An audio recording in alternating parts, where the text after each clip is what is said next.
Well, Governor Christie's endorsement impacts Super Tuesday. The on-the-record political panel is here from the Daily Beast, Betsy Woodruff, and from the Washington Times, Stephen Dinan. Steve, before we get to whether it's going to impact Super Tuesday, your thoughts about the endorsement?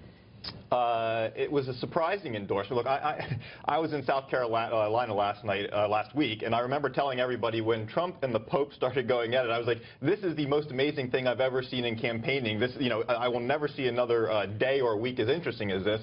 Between last night's debate and today's endorsement, I think we might be there with another interesting. So look, it's an important endorsement. The most important thing about it is that right off the top, what we're talking about is not Marco Rubio eviscerating Donald Trump with a lot of those attacks last night. We're talking about a different subject. We're talking about Donald Trump getting endorsed by one of his former rivals, tough-talking Christie. That's important.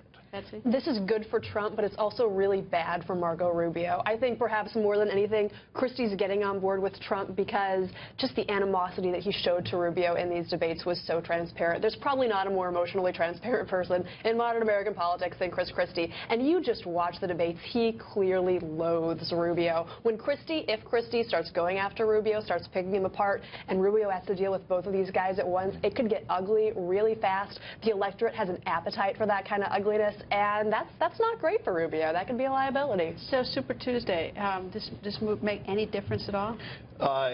Well, it makes a difference in that the conversation going into Super Tuesday is not purely about the debate. We're talking about Donald Trump and this endorsement.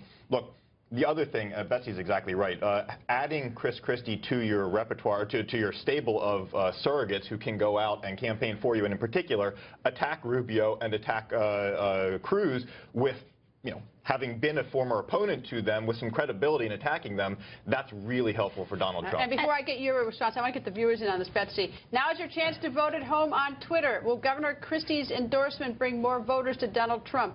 Tweet yes or no using hashtag Greta. We're going to show you your live Twitter votes throughout the show. Betsy. Listen, you might be the first person to have mentioned Ted Cruz on cable news today. He's been totally sidelined by this endorsement. It's almost like Ted who, isn't it? Yeah, I know. We aren't even talking about that guy. Look, Ted Cruz has to win Texas on Super Tuesday. He's got to beat Trump. If he can't beat Trump there, why is he running anywhere? And this endorsement is totally changing the conversation. It's making it look like it's a two-man race. Could it make a difference in Texas, do you think? Is that possible? Totally. I think so. Yeah. Governor Christie, well, we know how you'd be voting at home then, right? I'll keep my cards. No, on whether or not you think it has an impact. I mean, not voting on a candidate, but whether or not that this is a big enough deal. I think it definitely has an impact. Yeah, I mean, the polls have been back and forth on Texas. Cruz is leading in the RCP average, but Trump's got some helpful momentum, and Texans like people who are frank, and they like colorful characters. There are no two people who are more frank and more colorful than Trump and Christie. I think it helps Trump a lot. That rally, that press conference Donald Trump gave today, that was something else, wasn't it? Yeah, look, real quickly,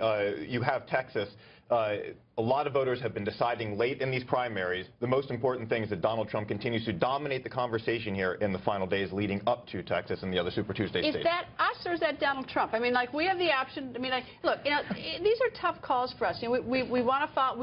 The news is the front runner, so we cover the front runner. But then we get criticized for following the front runner because everyone says we do too much Trump. So he's winning so overwhelmingly. If we weren't covering him, if my publication wasn't covering him the way we are, his supporters would be saying, why are you ignoring the front runner? I mean, look, no matter what, media is always going to get criticized over these things, but he's dominating. He's gone 2-1-1-1. You can't not write about what he's doing. It's a big deal. He's also fought with the Pope. He's fighting with two past presidents of Mexico, and he just got the endorsement of a guy who, in your interview from the summer, said he doesn't have the temperament, and now he's backed him. It's impossible not to cover that. And I should add that today Trump did say that he was going to go after the media if he becomes president. He's going to change the libel laws so that we better look out.